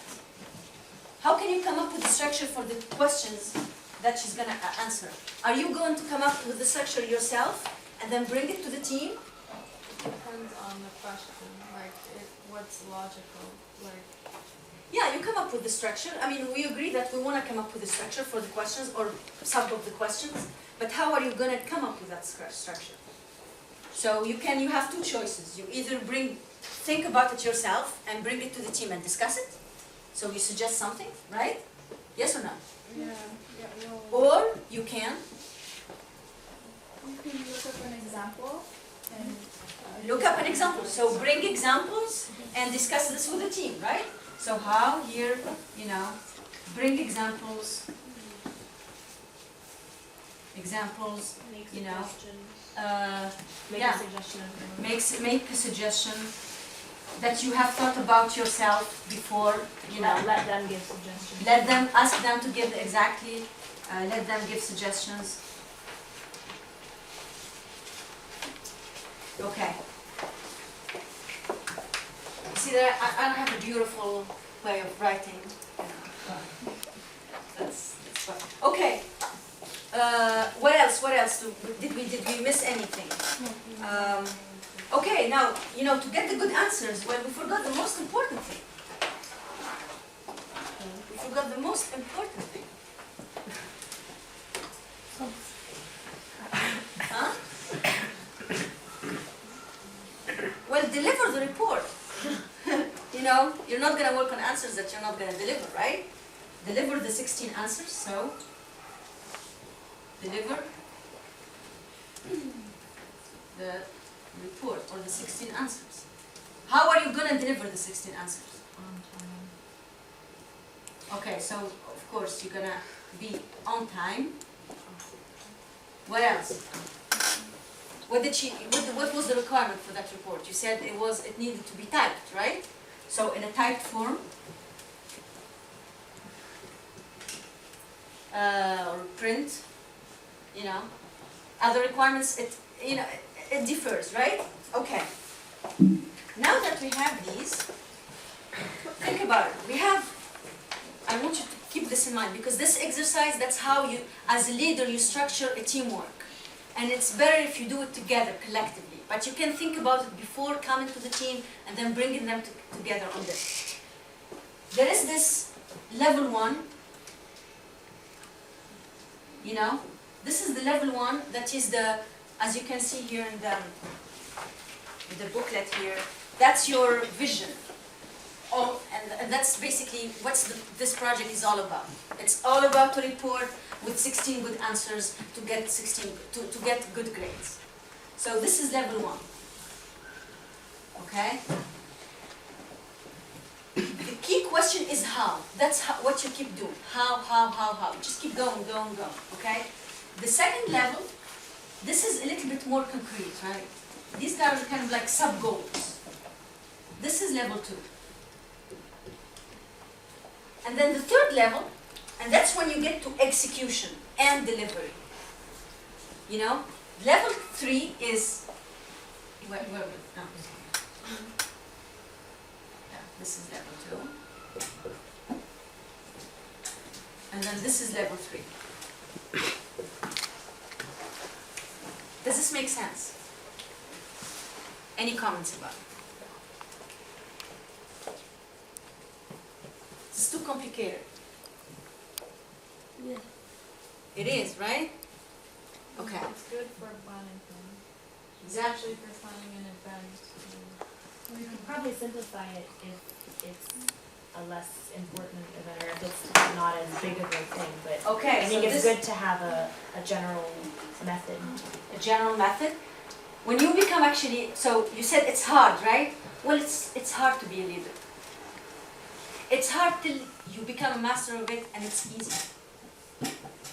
You remember we talked about system 1 and system 2? It's hard when you start learning piano. But then at your 10th year, you've put so many things out of system 2, there was this conscious thinking into the habits, it becomes easy. You're a master. Okay? And till the time you get to be a master, you need to practice. It's same thing for leadership. You don't become leader like this, you need to practice. These kind of exercises helps you, so a good leader, an excellent leader, who has a managing style, supporting style, an analyzing style, and what's the other one? What was the other one? Promoting. Promoting style. A good leader who is a combination of all those, he doesn't even need, in a way, like, I come up in a team and we're coming together, we don't have a lot of time. I don't need to go for an hour, think about myself, and then come back and bring this. I work with them, we come up with this. Sometimes we don't even need to go through these. This is very obvious for us. We get directly into this, we assign roles. So these are sub-leaders. For example, you have a big event here. The event contains dinner, activities, dancing, invitees, publicity. So these are, level 2, and then for each level you would assign a leader, and that leader would do the same exercise in there. Okay? So I don't want you to be nice to me, I want you to be honest. Who is going to try to apply this method on the next project you have? Just be honest, okay? Don't. Which project, exactly. So, whenever you feel that this may help, you would. So, I would advise you next time you are on a project with a team, okay? Try to find one of the rooms here with a whiteboard like this and try to do this exercise. And you will see it's going to help you a lot. Because at the end, you see, everybody agrees we need something on time, so time is important. It's typed form, so this has to be addressed. Because at this level, you're going to assign somebody is going to be typing, or that person is going to be typing. Here, we need examples. So, you see, I bring examples. I bring a suggestion of a structure. We're going to meet again to discuss this. So we're going to set up a meeting on January 15th. You see? We need you guys to have your preference. Let's discuss this. What is the best way for us to have the answers, and so everybody is happy with those. Okay, now with this, we have finished our training for today. I think, I would like to spend more time with you, but I'm going to also spend time with my family this afternoon. So in a way, I'm happy we're done, but I'm kidding. You have my contact information for anything you need. It's coming to you. What I would say is, for me as a woman, and as an engineer, and as a former high school student, it's not easy. Even with my family, in a way, in our culture here in Tunisia, and I'm sure some people might understand this, it's good for you as a woman to do all the studies you want, okay? Get all the degrees you want, a PhD, whatever, do whatever you want. But then start at a certain point when you're gonna get to the real showing and experiencing of leadership, it becomes difficult. And this is actually not a Tunisian problem, it's a universal problem. Even in the United States, And I'm gonna finish with this note on women. It's not because you guys, you know, I think the people that supported you most are males, not female. But the truth is, for women, it's even more difficult, you know. And with you being leaders in teams and you have girls in the team, keep that in mind, because you need to put yourself in their shoes and help them get to their potential as followers of that team. So even in countries like the United States or France, or, I mean, like, I will talk about the United States. When you go to those leadership positions in corporate life or in non-governmental organizations, female leadership is very low, and it is still the case now. You know, in middle management, you can see the same potential, even for like Ivy schools or wherever. At the salary for women is, you know, on average is 15% lower for the same degrees and compared to males. These are kind of like the kind of things that show, not that boys are bad, no, it's not that. That when you're a woman, everything might seem in your environment that there is no obstacle for you to exercise leadership and be a leader, but the truth is you need to be conscious that while doing that, it's not going to be obvious. And you need to work even harder, okay? So, sharing my experience with you, the only thing I really wish you, and I hope you do, is to, whenever you find something obviously decent, and that doesn't break any ethical rules, where there is no encouragement around you, or where there are so many obstacles, it's even a greater reason for you to do it. And when you are right, people end up being convinced, even though they don't like it in the beginning. You know? And that applies to all ages, all people. Parents, bigger family, your bosses, hierarchy, you know, from any culture. It just works.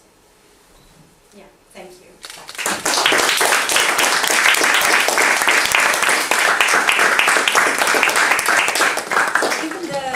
I hope you finished the feedback forms.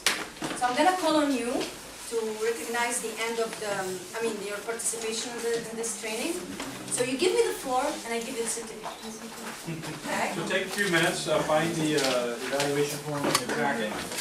While you're completing that, I just want to just remind you of what we're after here is that we're after training you as leaders in our school with the idea of planning something later this spring for those students who may be interested in being in a leadership role for future types of activities.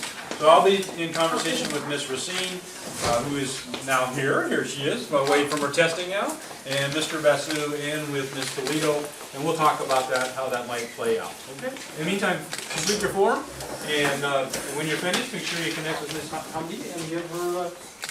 Okay, yes, me. You finished? Who finished? Okay. Tessa here. Aziza, did you finish? Not yet. That's fine.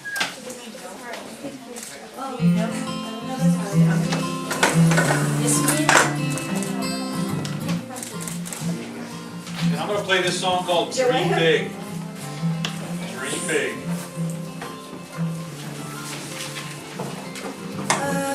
Jan.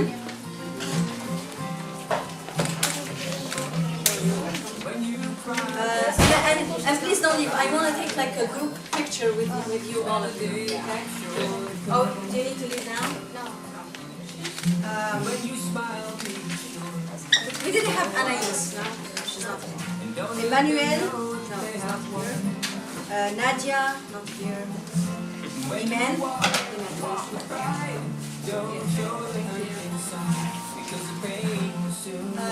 Rania. Thank you.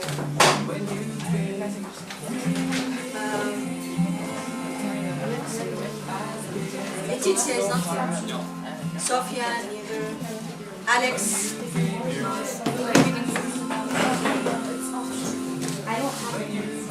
Marie.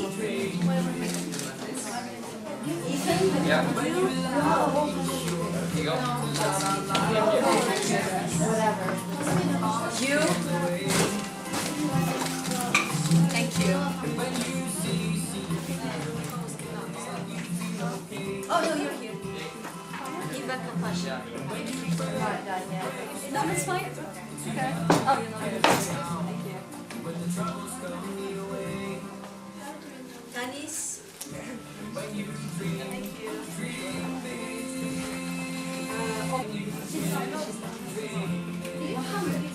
You're here. So we're gonna, if you've got your Yes, certificate, we'll have you come up here and we'll take a picture of you all together. bring her forms to the office on Monday. Yeah, with the certificate, because come on up here and we'll take a picture here. Dara, where is Dara? She's gone?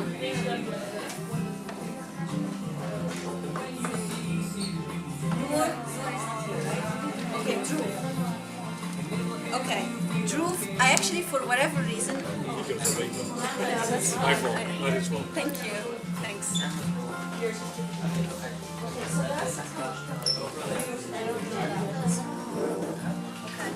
Did you get your rules? Just.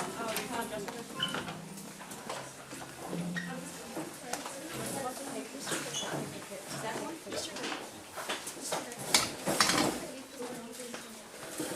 Okay, so this is here. She's gone. Sorry. Okay. So I might have to have a few of you guys come up here. Who didn't get a certificate? You all got your certificates, right? Nice impress. Let's jump over. Miss Lito, you gotta jump in there too. Miss Racine, let's get you in there. Oh, okay.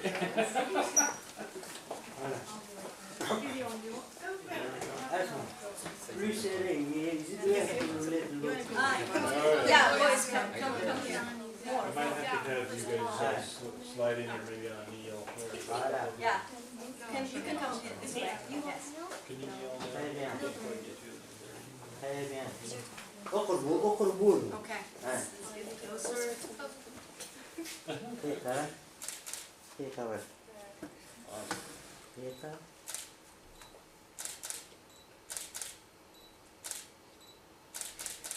Thank you. Thank you. Thanks everybody. So many. All right. Thank you very much. Thank you, everybody. I know, right? I didn't take enough. I still need them like. Guys, there are more snacks. Or are you not? Yes, I might say one.